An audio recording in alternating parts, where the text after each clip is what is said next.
Bismillahirrahmanirrahim. Assalamualaikum warahmatullahi wabarakatuh. Selamat pagi teman-teman semuanya. Mohon maaf kita sama-sama menunggu tadi ya. Barangkali mungkin teman-teman juga tidak tidur karena kami tadi menjadwalkan sekitar jam 2 atau jam 3 ya. Dan sebagaimana yang sudah kami sampaikan Sabtu pagi ya, bahwa KPK melakukan kegiatan tangkap tangan di beberapa lokasi di Lampung, Bandung, dan Bali ya. Dan setelah dilakukan serangkaian pemeriksaan dan klarifikasi permintaan keterangan pada pihak-pihak yang ditangkap, kami KPK juga telah melakukan gelar perkara ya di seluruh struktural penindakan, jaksa, kemudian penyelidik dan penyidik serta pimpinan semalam ya sekitar jam 10, dan kami juga harus memastikan bahwa setelahnya tentu ada proses administrasi penyidikan sehingga memerlukan waktu untuk proses dimaksud begitu ya. Jadi bukan berarti kami kemudian menunda-nunda untuk bertemu dengan teman-teman semuanya, tetapi memang ada proses-proses yang harus dilalui dan kami memastikan proses itu harus sesuai dengan ketentuan, termasuk juga hak-hak dari pihak yang telah ditetapkan sebagai tersangka juga kami perhatikan. Dan pagi hari ini, alhamdulillah kita bisa berkumpul dan kami akan umumkan bagaimana perkembangan dari kegiatan tangkap tangan dimaksud. Hadir pagi hari ini pimpinan, ada Pak Nurul Gufron, kemudian dari Kementerian Pendidikan dan Kebudayaan juga hadir Pak Lindung Sirait, dan juga Direktur Penyidikan Pak Asep Guntur. Nanti akan disampaikan beberapa poin termasuk konstruksi perkara tentunya dari rangkaian kegiatan tangkap tangan dimaksud, dan juga akan disampaikan juga nanti dari pihak Kementerian Pendidikan dan Kebudayaan. Pak Lindung juga nanti akan menyampaikan beberapa hal. Setelahnya nanti kami akan tunjukkan barang bukti dalam kegiatan tangkap tangan dimaksud. Baik, kami silahkan pimpinan Pak Nurul Gufron untuk menyampaikan beberapa hal dan beberapa poin dari rangkaian kegiatan tangkap tangan dimaksud. Kami silahkan Pak. Bismillahirrahmanirrahim. Assalamualaikum warahmatullahi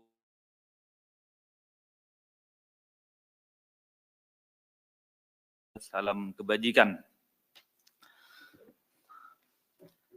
Sebagaimana disampaikan oleh Mas Ali, kami akan menyampaikan konferensi pers mengenai pengumuman atas penahanan para tersangka dugaan tindak pidana korupsi, suap dan gratifikasi oleh penyelenggara negara atau yang mewakilinya terkait penerimaan calon mahasiswa baru pada Universitas Lampung tahun 2022. Hari ini kami akan menyampaikan informasi terkait kegiatan tangkap tangan atas dugaan tindak pidana korupsi berupa suap dan gratifikasi oleh penyelenggara negara atau yang mewakilinya terkait penerimaan calon mahasiswa baru pada Universitas Lampung tahun 2022.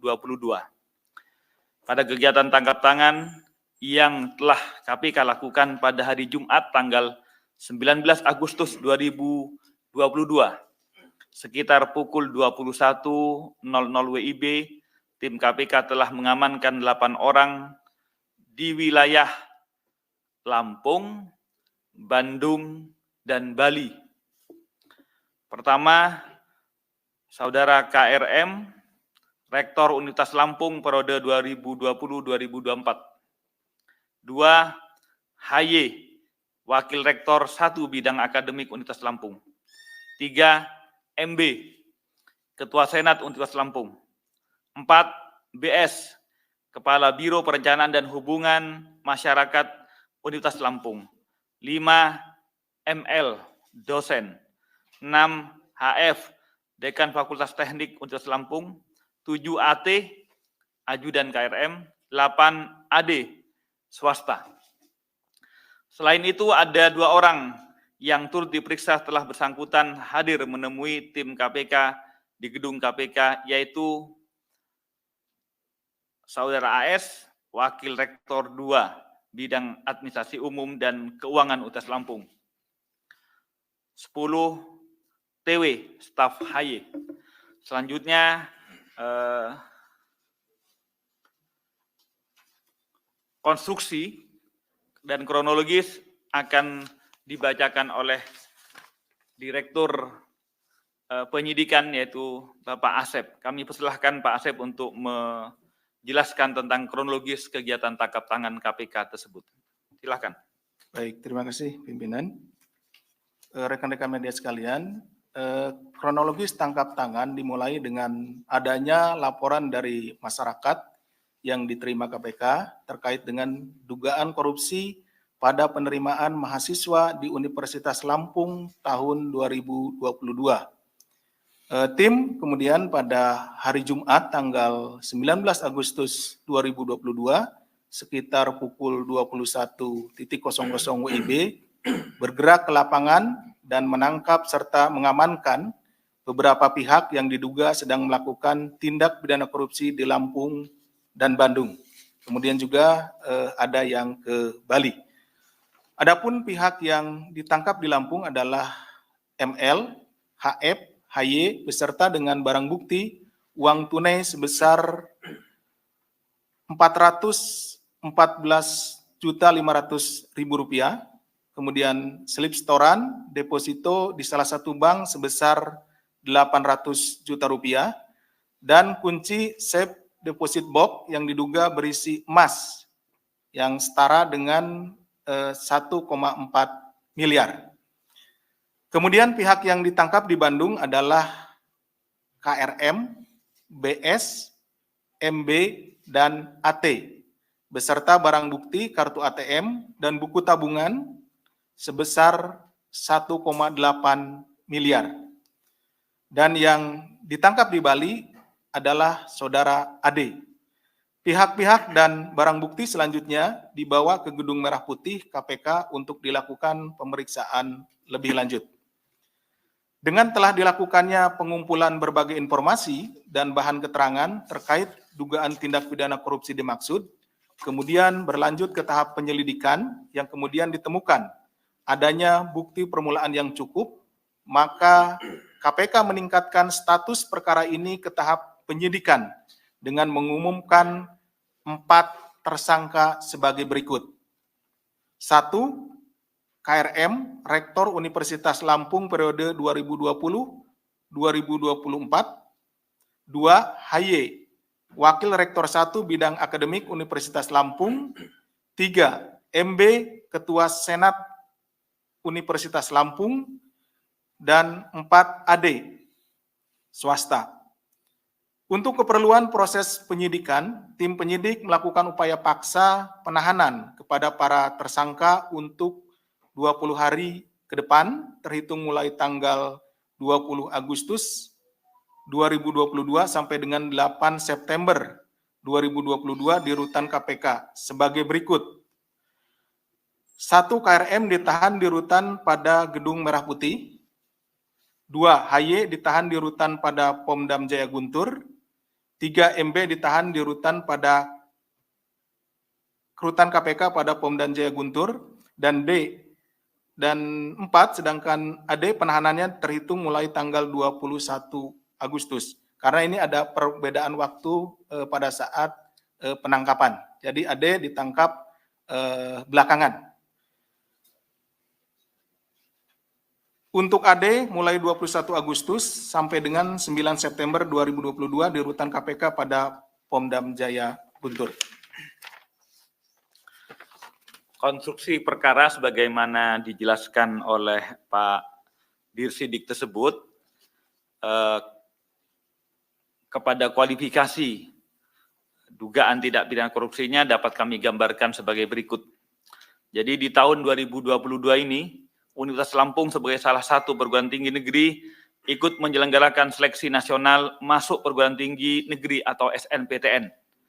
Selain SNPTN, Unila juga membuka jalur khusus yaitu seleksi mandiri masuk Universitas Lampung dengan jalur mandiri ini yang disebut dengan Simanila untuk tahun akademik 2022. Saudara KRM yang menjabat sebagai Rektor Universitas Lampung periode 2020 sampai 2024 memiliki wewenang salah satunya terkait mekanisme dilaksanakannya Simanila tersebut, sistem mandiri masuk Universitas Lampung. Selama proses Simanila berjalan, KRM diduga aktif untuk terlibat langsung dalam menentukan kelulusan para peserta Simanila dengan memerintahkan HY selaku Wakil Rektor 1 Bidang Akademik dan Budi Sutomo selaku Kepala Biro Perencanaan dan Hubungan Masyarakat serta melibatkan MB selaku Ketua Senat untuk turut serta menyeleksi secara personal terkait kesanggupan orang tua mahasiswa yang apabila ingin dinyatakan lulus, maka dapat dibantu dengan persyaratan menyerahkan sejumlah uang selain uang resmi yang dibayarkan sesuai mekanisme yang ditentukan oleh pihak universitas. KRM juga diduga memberikan peran dan tugas khusus untuk HY, MB, dan Budi Sutomo untuk mengumpulkan sejumlah uang yang disepakati dengan pihak orang tua peserta yang sebelumnya telah dinyatakan lulus berdasarkan penilaian yang sudah diatur oleh KRM. Terkait besaran nominal, uang yang disepakati antara KRM diduga jumlahnya bervariasi berkisar antara 100 juta sampai 350 juta untuk setiap orang tua peserta seleksi yang ingin diluluskan. KRM juga diduga memerintahkan mu'alimin untuk turut mengumpulkan sejumlah uang dari para orang tua peserta seleksi yang ingin dinyatakan lulus oleh KRM. AD sebagai salah satu keluarga calon peserta seleksi Simanila diduga menghubungi saudara KRM untuk bertemu dan dengan tujuan menyerahkan sejumlah uang karena anggota keluarganya dinyatakan lulus Simanila atas bantuan KRM. Mu'alimin selanjutnya atas perintah KRM mengambil titipan uang tunai sejumlah 150 juta dari AD di salah satu tempat di Lampung. Seluruh uang yang dikumpul KRM melalui mu'alimin yang berasal dari orang tua calon mahasiswa diluluskan berjumlah 603 dan telah digunakan oleh saudara KRM sebesar 575 juta.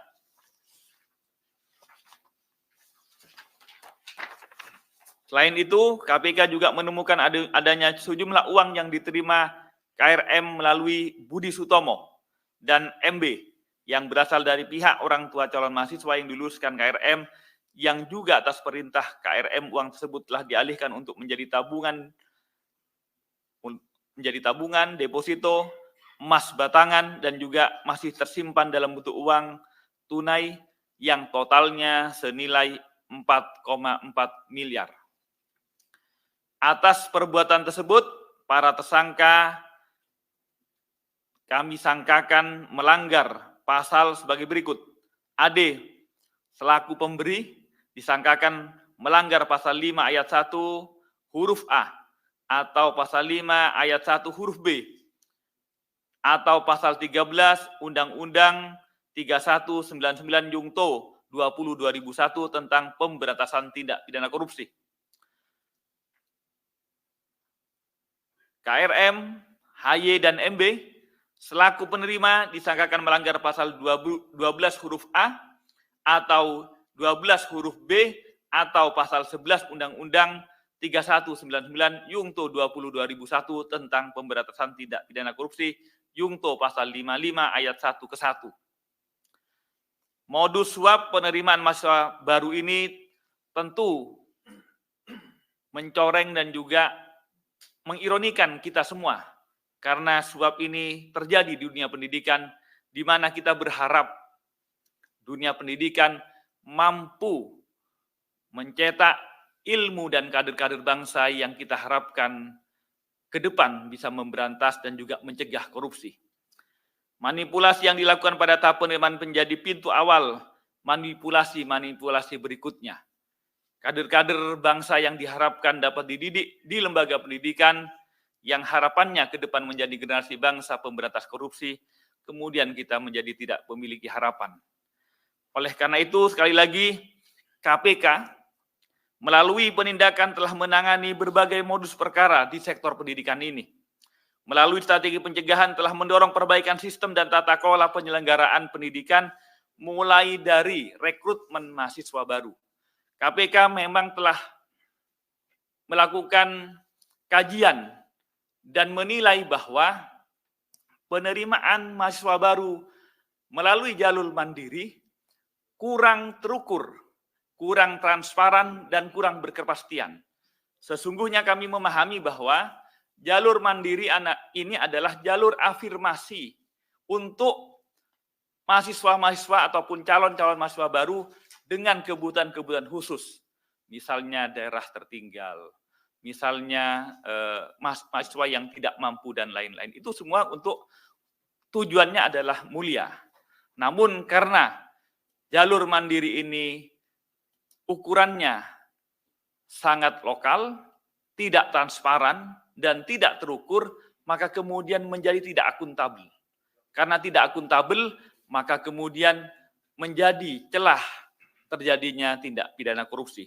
Oleh karena itu, sekali lagi KPK berharap ke depan proses rekrutmen, mau apapun namanya, ada jalur mandiri ataupun jalur afirmasi yang lain, bukan soal mandirinya, bukan soal namanya, tetapi mekanismenya harus diperbaiki menuju lebih terukur, lebih akuntabel, dan lebih partisipan, ya, lebih partisipatif, supaya kemudian masyarakat bisa lebih turut mengawasi. Itu yang kami harapkan, dan mudah-mudahan kejadian ini untuk dunia pendidikan tinggi, mudah-mudahan kejadian terakhir, dan kami tak berharap untuk adanya tindak pidana korupsi lebih lanjut di dunia pendidikan tinggi. Demikian yang dapat kami sampaikan. Selanjutnya kami juga didampingi inspektorat dari Kementerian Pendidikan dan Kebudayaan. Mungkin nanti akan menyampaikan beberapa hal tentang kegiatan tangkap tangan ini dan komitmennya ke depan. Saya kembalikan ke Pak Ali. Terima kasih. Wassalamualaikum warahmatullahi wabarakatuh. Terima kasih pimpinan Pak Nurul dan Pak Asep Guntur. Berikutnya kami persilahkan Pak Lindung Sirait dari Inspektorat Kementerian Pendidikan dan Kebudayaan untuk menyampaikan beberapa hal pada kesempatan pagi ini. Kami silakan, Pak.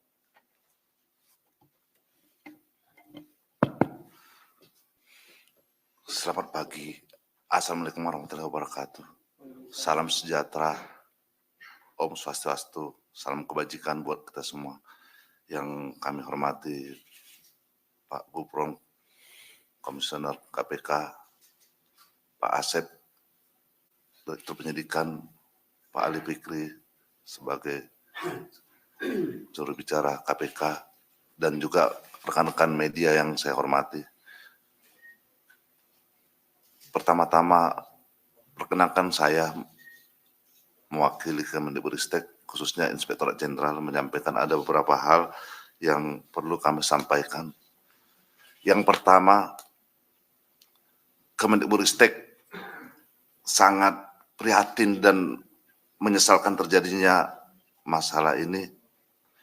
Namun kami menghormati proses hukum yang dilakukan oleh KPK dengan berpegang pada ajas praduga tak bersalah.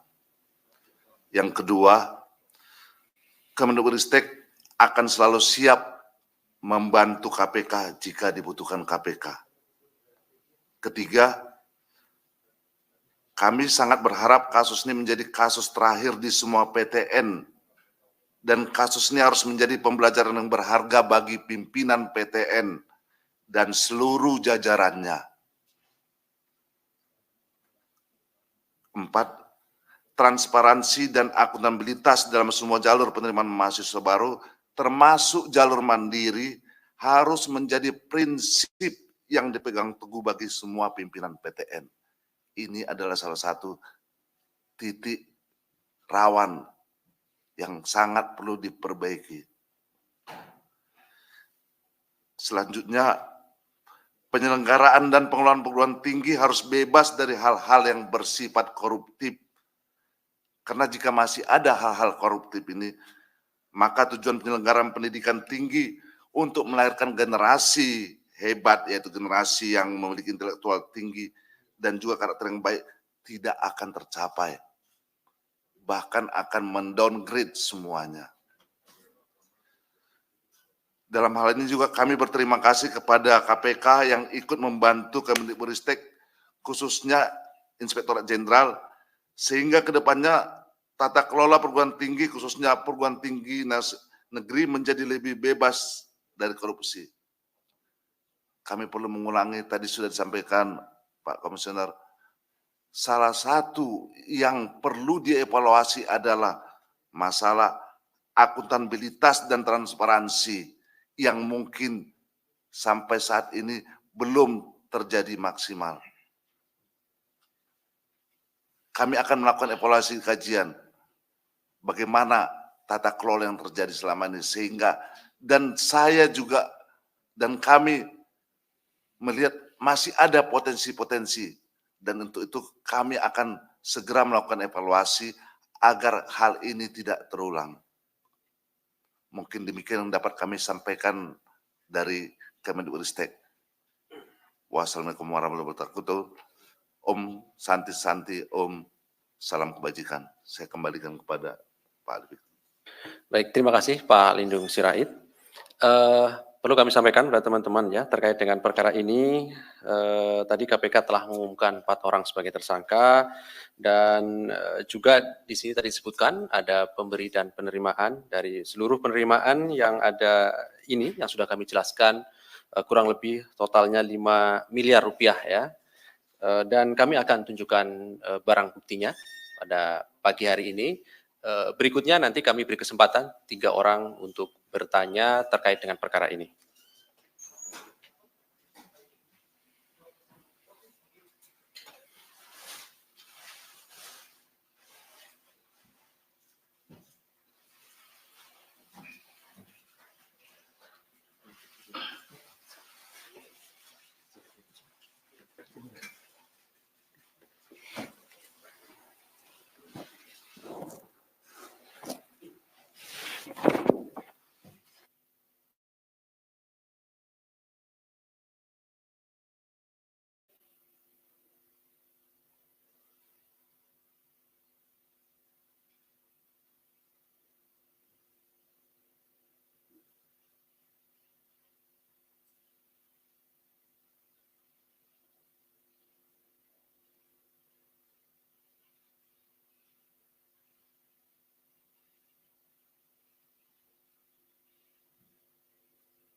Terima kasih.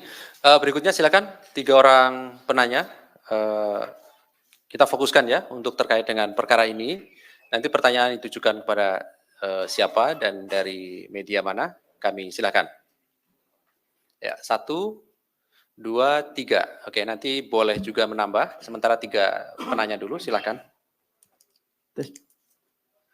Selamat pagi pimpinan, Ya. Pak Gufron, Pak Asep, Pak Ali, dan Pak Lindung.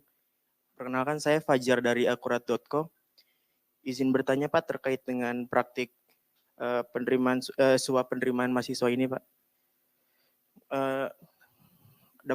Berdasarkan info tuh Rektor Pak Karomani ini masuk di dalam grup forum rektor di Indonesia.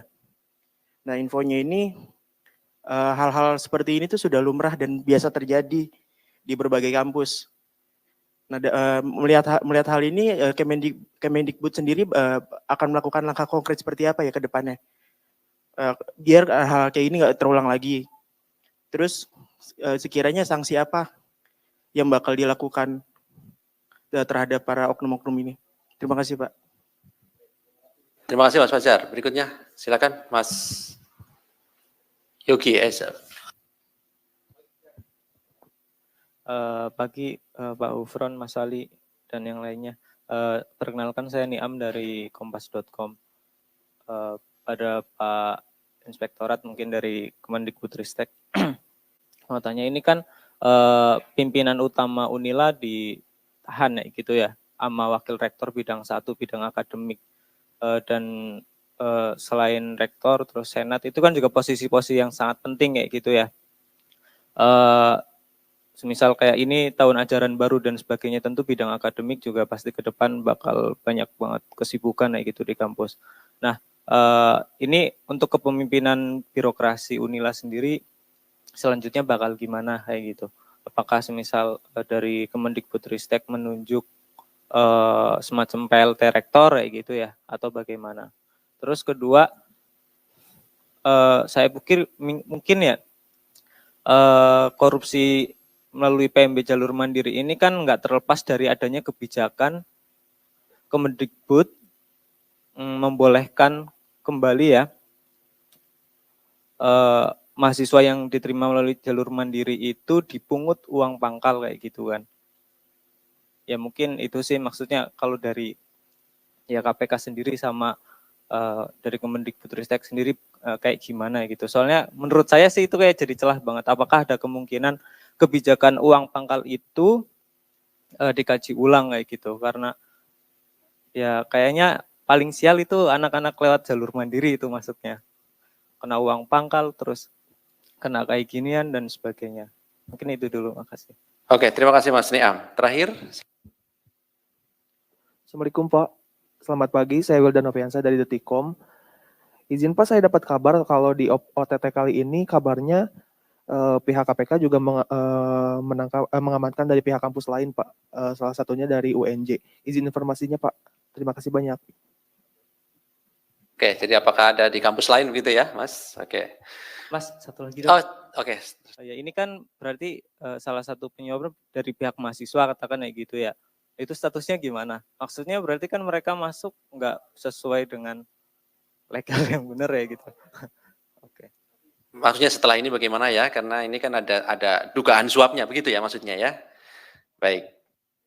Kami silakan mungkin dari Pak Lindung pimpinan termasuk Pak Asep, kami silakan untuk memberikan tanggapan dari respon beberapa teman media tadi.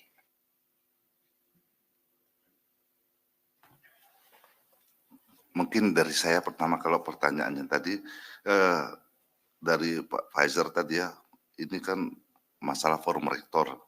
Lalu kemudian apa langkah-langkah konkret yang harus dilakukan Kemendikbudristek untuk mengantisipasi hal yang terjadi.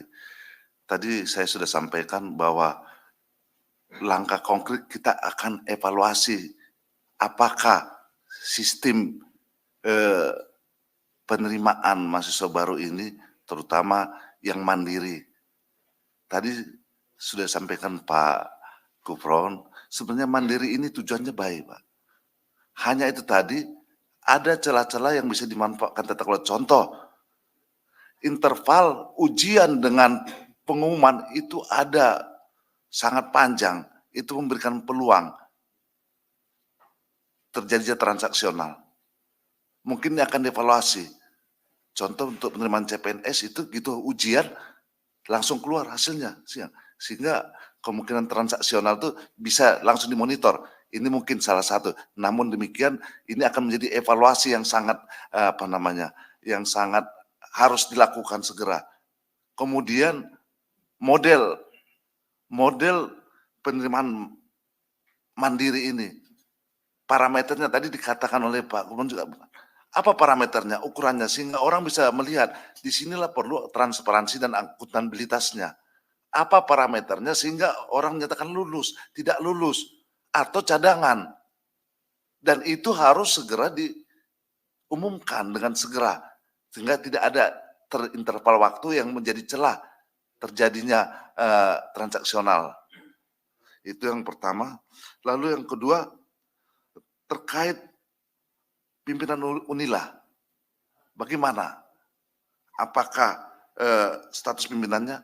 Dengan adanya kasus ini, mau tidak mau, pimpinan di kementerian harus segera mengambil, karena tidak boleh ada kekosongan pimpinan. Mungkin akan di PLT kan nanti kebijakan dari Dirjen Dikti dan Mas Menteri akan segera diambil. Lalu kemudian kebijakan pungutan uang pangkal. Nah, memang benar Kemendikbud memberikan peluang kepada Rektorat Universitas untuk ada namanya PTN Satker, ada PTN BLU, ada PTN Badan Hukum. Kalau Satker itu murni dibiayai oleh APBN, kalau BLU itu ada bisa mereka mengelola sendiri dalam tata kelola keuangannya, namun itu masih dalam lingkup PNBP. PTNBH itu dia dana dari masyarakat dikelola sendiri, jadi lebih besar porsi mereka mandirinya mengelolanya sendiri. Ini juga mungkin hal yang perlu dievaluasi. Parameternya bagaimana? Termasuk tadi ukuran-ukuran pengelolaannya bagaimana, lalu kendalinya, terutama sistem pengendalian. Karena ada muncul asumsi kalau PTNBH itu seakan-akan lepas, merdeka. Padahal sebenarnya bukan itu kan masalah tata kelola. Tetap harus ada koridor. Mungkin koridor-koridor kriteria ini yang mungkin harus diperkuat, harus diperjelas, dan harus dipertegas. Lalu kemudian status mahasiswa, ini mungkin yang perlu kajian dan evaluasi. Apakah mahasiswa yang masuk karena adanya pemberian suap ini statusnya bagaimana? Saya belum dapat mengambil putusan saat ini, mungkin akan kami rapatkan di kementerian bagaimana status mahasiswa ini. Karena ini juga menyangkut, pertama ya ada pelanggaran hukum, namun mahasiswanya bagaimana nih? Lalu kemudian apakah ada yang lain? Mungkin saya untuk pertanyaan ketiga mungkin bukan ranah saya, namun untuk pertanyaan pertama dan kedua itu yang bisa saya sampaikan. Terima kasih. Terima kasih Pak Lindung.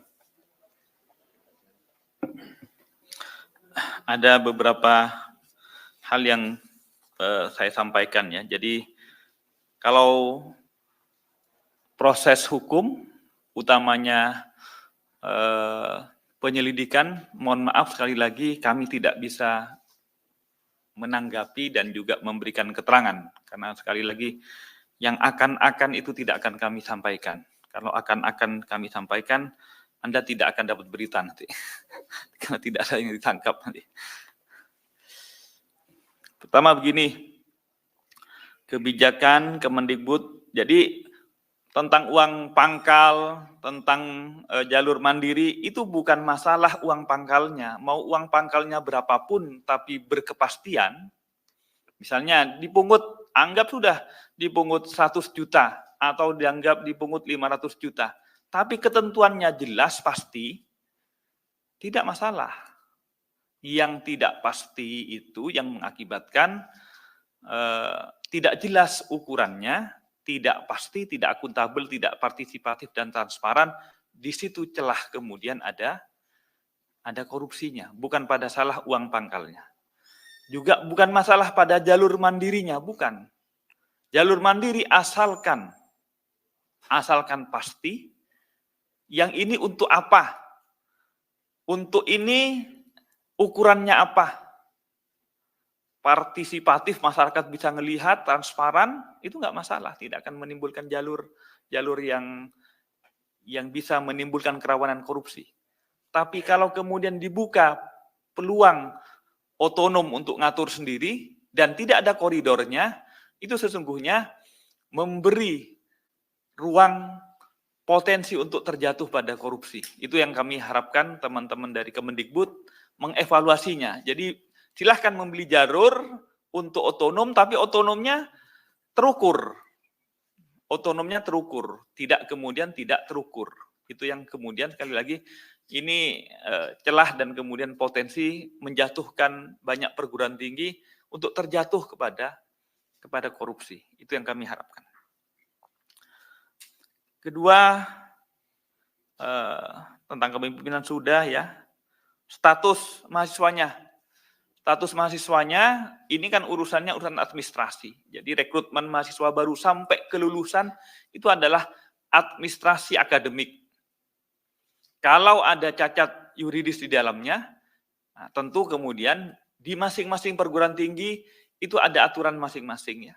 Nah, soalnya misalnya contoh, kita rekrut SDM, naikkan pangkat SDM. Kalau ada cacat yuridis yang ditemukan yaitu salah satunya korup, tentu kemudian ada konsekuensi administrasinya. Nah, nanti bagaimana konsekuensinya? Tentu diatur di masing-masing perguruan tinggi. Kami KPK menghormati. Yang jelas KPK hanya akan melakukan kewenangannya dalam proses penegakan hukum korupsinya. Persoalan administrasi konsekuensinya bagi mahasiswanya itu kami menghormati peraturan di masing-masing peraturan administrasi akademik perguruan tinggi masing-masing, termasuk juga di peraturan pendidikan tinggi di Kemendikbud. Kami pasrahkan saja ke Kemendikbud maupun ke Unilah. Saya kira begitu, termasuk juga kepemimpinan lebih lanjut. Pasti kepemimpinan tetap harus berlangsung. Pelayanan publik berupa pendidikan tinggi di Unilah harus tetap jalan. Persoalan person itu kami lakukan secara hukum pidana, tapi administrasi penggantian atau PLT dan lain-lainnya, saya yakin di mekanisme pengisian jabatan itu sudah diatur. Jadi pasti akan berlanjut tentang layanan pendidikannya. Kami tidak akan masuk ke sana, sebagaimana sudah disampaikan dari Inspektorat Kemendikbud telah menjamin berlangsungnya pendidikan di Unila akan tetap berjalan. Saya kira begitu. Saya kembalikan ke Mas Ali. Baik, terima kasih Pak Nur Gufron. Saya beri kesempatan kalau ada terakhir, atau sudah cukup? Sudah cukup ya, kelihatannya Mas Imam juga sudah ngantuk gitu Mas. Baik, terima kasih rekan-rekan semuanya atas kehadiran pada pagi hari ini, tetap semangat, dan terima kasih juga pada Pak Inspektur, kemudian pimpinan KPK, Pak Asep selaku Dirdik KPK. Kami akhiri, Assalamualaikum warahmatullahi wabarakatuh.